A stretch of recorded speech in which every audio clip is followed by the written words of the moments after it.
All right, let's talk Pittsburgh Steelers. Obviously, the Steelers are looking to fill their head coaching vacancy for the first time in a long time, and there has been some massive news on the front. But when you look between the news and actually read what's going on, it's clear that Steelers have made their decision. We'll get to the latest information there in just 1 second. But first, I'm Nick, and this is Saturday Morning Inspection.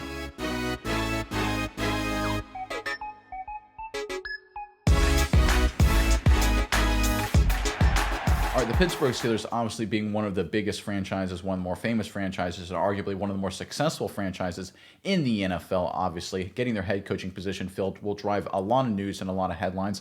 You would expect it, right? The Steelers are up there with like the Packers and the Cowboys in terms of the dominance of the NFL landscape, and they've been in the news front for a few weeks now, of course, since Mike Tomlin was relieved of his duties, since he stepped down. I know he said he stepped down, and there obviously was some mutual discussion there. It wasn't him just on his own saying, I'm stepping away. I think there was a lot of discussions behind the scene. That's me speculating, but I think we can all agree that's probably what happened. But anyway, that is the past. The future is upon us. And then there's some interesting news when it comes to the Steelers interview process to find their next head coach. We'll dive into it here just now, but I'll talk about why I think this is a little bit of a smokescreen in just a second. So this was reported via Adam Schefter. The Steelers are interviewing Vikings defensive coordinator Brian Flores today, that was yesterday, for their head coaching job, and former Cowboys head coach Mike McCarthy on Wednesday. Minnesota has been pushing to bring back Flores, and if he doesn't land a head coaching job, would have a good chance of retaining him. Kind of interesting that Schefter throws in a Minnesota reference in a Steelers report, but that's Adam Schefter for you. Obviously, he can say whatever he wants to on social media. So the Mike McCarthy interview, I think, raised a lot of eyebrows. Look, obviously, he has connections to the Pittsburgh area. He's from there, is all that kind of stuff, and people get that. But a lot of people are saying, like, why is Mike McCarthy being interviewed? He's atypical of anything the Steelers would ever hire as a head coach. And a lot of people said that you'd only bring him in for an in-person interview this late if you felt he'd be their next head coach or a great chance to be their next head coach. And I think the answer is he will not be their next head coach. The Steelers have clearly made their decision, and these news reports coming out now, I think this is sort of the Steelers just doing due diligence, making sure they're going through a full process. Remember, they only do this like once every 2 decades. So again, anytime you get a chance to interview guys, pick people's brains, make sure you have the right guy in mind. You take advantage of that because I think they do have the right guy in mind, and it's a guy that's not even listed on this page here. So let's go to the predictive markets. I think those will always tell you the truth. They won't always be correct, but they'll at least be directionally true. So this is courtesy of Kalshi. Predictive market here, talking about the Pittsburgh Steelers' next head coach, and one name clearly is leading the charge there, and that is Chris Shula, with a 50% chance to be the next Steelers head coach.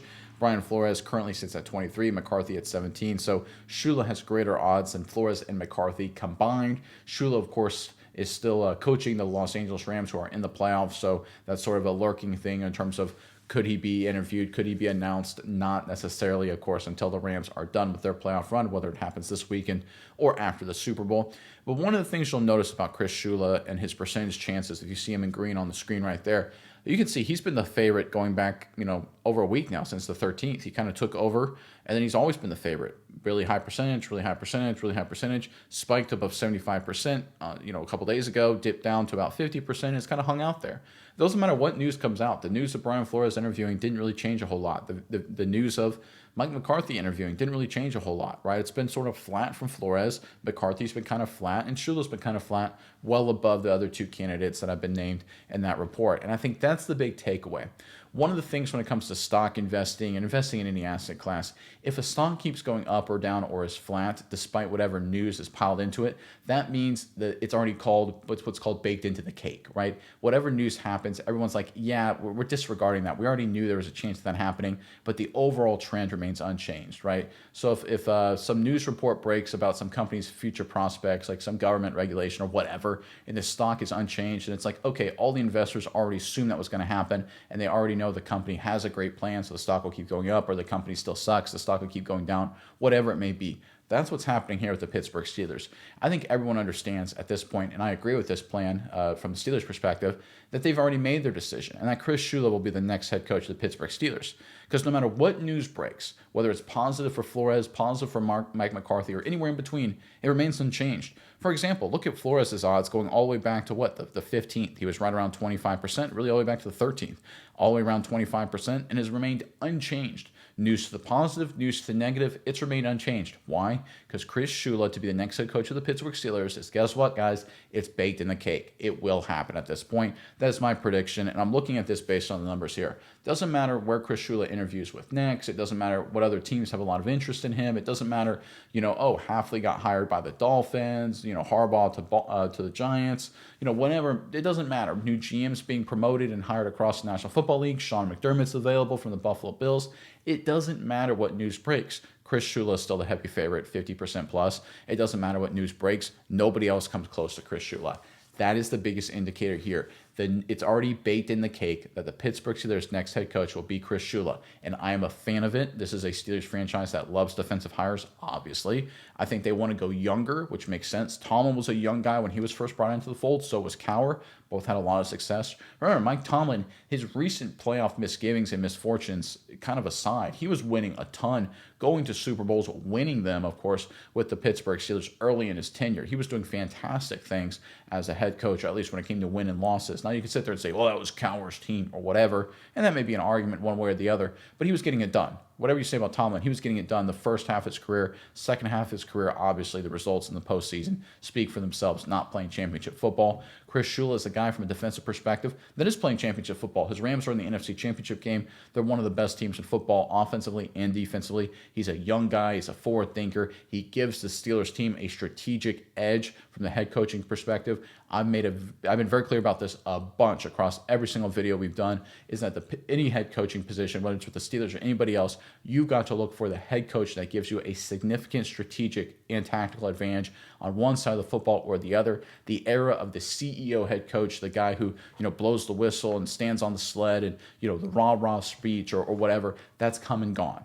Now, it doesn't mean there aren't some really good ones out there. Vrabel with Pittsburgh, with the New England Patriots, comes to mind. You look at, of course, Harbaugh with the Ravens, now with the Giants, I think is another good example. But those are in the minority. Those are the exceptions, not the rule. I think the successful teams are going younger, they're going smarter, they're going more creative, and Chris Shula fits that to a T. I think he's the perfect hire for the Pittsburgh Steelers, and I think they make that move. Right now, it's just a matter of time in terms of when he becomes available, because again, no matter what news breaks, no matter what reporting occurs, Shula remains the heavy favorite. And that's not just with Kalshi, by the way. Other predictive market sites have a very similar percentage. In fact, some of them have Chris Shula with higher odds. This is sort of the worst case metric here for Shula, which again just continues to support my point that he will be the next head coach of the Pittsburgh Steelers.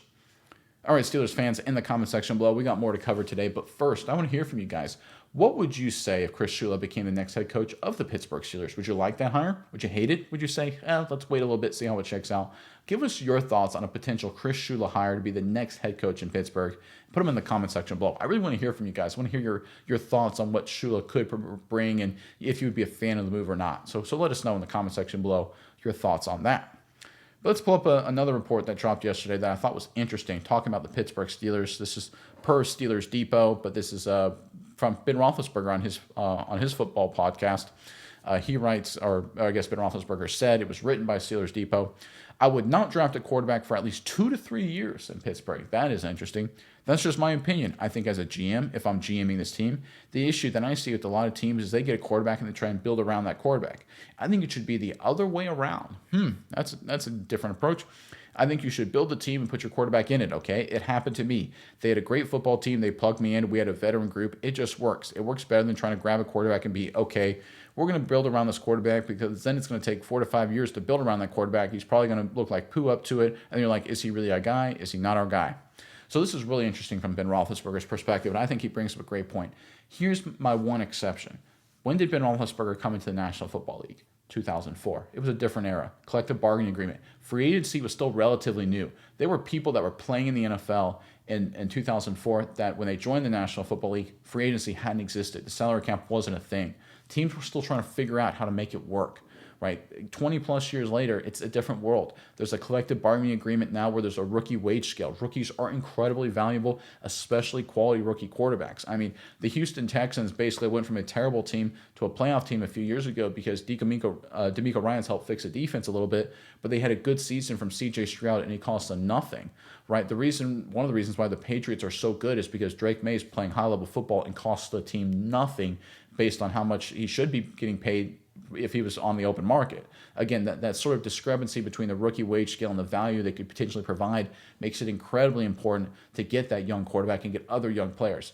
That being said, I understand where Ben Roethlisberger is coming from because there's a lot of quarterbacks, a lot of talented quarterbacks. Sam Darnold, for example, buried with the Jets, didn't work out, and he goes to other teams, ends up, of course, with the Minnesota Vikings last year, wins 14 games, goes to the playoffs, goes to the Seattle Seahawks this past season, wins a bunch of games, number one seed, just dominates the 49ers, has a chance to go to the Super Bowl. So there's an argument to be made there. Listen, if you draft a quarterback young, you don't have the right infrastructure, they could flame out. It could not work out. So maybe it's better to have the infrastructure in place first. Here's my one problem with Ben Roethlisberger's point when it applies to the Pittsburgh Steelers. Based on their situation, will they have the draft capital to build that great roster, the great structure, or the capital in general?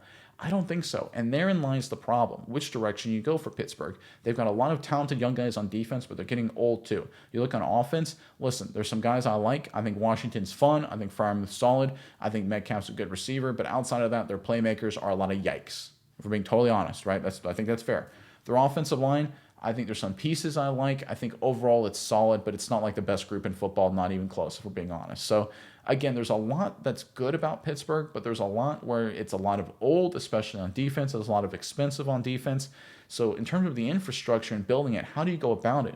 Because they have so many good players, assuming Watt is still playing and Hayward is still playing, Metcalf doing some good things. The offensive line, like I said, I like Y.A. Black, Derek Harmon, got a young core on defense, Sawyer, Peyton Wilson coming together, right? Joey Porter Jr., where I don't think if they go out and bring in just a veteran, like Tommy Maddox kind of situation, I don't think they go 6-10 like the Steelers did in 2003 that put them in position to get Roethlisberger in 2004. I don't know if they get to that point.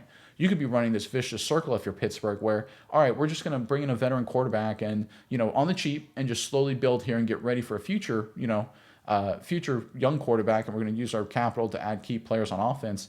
But then you go 9-8 again, and then 8-9 or 10-7, and then you're drafting 17, 18, 15, 21, 23. And you're not going to get a quarterback there, or it's going to be much harder. Or you're going to have to make a massive move and trade up to get your guy, which can work out. It obviously worked out for a team like the Kansas City Chiefs back in the day, but there's been a lot of times where that's flamed out as well. And the Steelers, if we're being totally honest, unless they change completely their strategy, aren't exactly known for moving up in the draft and making big moves, at least moves like that. So I think it's an interesting position the Pittsburgh Steelers are in. I think Ben Roethlisberger brings up a great point. To me, this year with the NFL draft, it's not a great quarterback draft, but I'm still tempted to take one, right? Listen, you can draft a quarterback in the first round. If it doesn't work out, get another one, right? There's no rule against that. Quarterbacks are cheap, right? They don't cost a lot of money. Young quarterbacks, rookie deals. Listen, you're not married to these guys. The Steelers haven't been married to other first-round picks that haven't worked out, right? No team is married to first-round picks that turn into busts, right? I mean, Pickens wasn't a first-round pick, of course, but the Steelers traded away him. Now you can make an argument that wasn't a great move. But the point is, just because he's a talented young player doesn't mean you can't move off of him. And listen, there's nothing wrong with having multiple quarterbacks. The Eagles, one of the smarter franchises in football from a front office perspective anyway, they had Carson Wentz, who was a top 2 first-round pick quarterback. And they drafted Jalen Hurts early in the second round because they wanted to be a quarterback factory. We see this all across the National Football League, right? The Rams had Jared Goff for so many years. And we need to get better. They traded for Matthew Stafford. The Cardinals drafted Josh Rosen with a first-round pick. And the very next year, they're like, we're moving on. We're getting Kyler Murray. Right? The reality is you have to be willing to take multiple bites at the apple. And I think the Steelers, now a lot of it depends on who's available, and I understand there's factors that are outside of our control at this point, and it's not a great quarterback draft, as the experts love to say, although I think that can be a misnomer sometimes. There are some quarterbacks that have talent that may not appear to be quality guys. Tyler Shuck with the Saints looks pretty good there. There were guys that have fallen late in the first rounds that seem to be pretty good players. So I'm not a big believer in that this isn't a good quarterback draft. I think you got to treat every player on an individual basis. But I think the Steelers have to consider going quarterback. I think they have to. They have to, if it doesn't work, that's fine. Go 4-12, 4-13, 5-12, whatever, and then get a quarterback the following year. There's nothing wrong with that. The Steelers just have to get out of this doom loop. And I think if they don't go young quarterback and they just try and rebuild and keep bringing a veteran guy, they'll win 8 games, they'll win 9 games, and never be in a position to get it. They need their 2003 season. They need to go 6-10 to get Roethlisberger. They need that kind of year. They need the year the Patriots had that let them get Drake May, and so on. That's what they need to have happen. Now, listen, I think Shula's a great defensive coach. I think if they bring him in, that's a great hire. But until they get the quarterback solved, I think they're going to have a lot of issues. And listen, having one bad season to let you get that quarterback, Arch Manning anyone, would put the Steelers in a great position. So long story short, I think Roethlisberger has some good points, but I do think the future focus has to be getting that quarterback, especially when you pair him with a guy like Chris Shula, who I believe, based on all the reporting and all the available evidence, will be the next head coach of the Pittsburgh Steelers.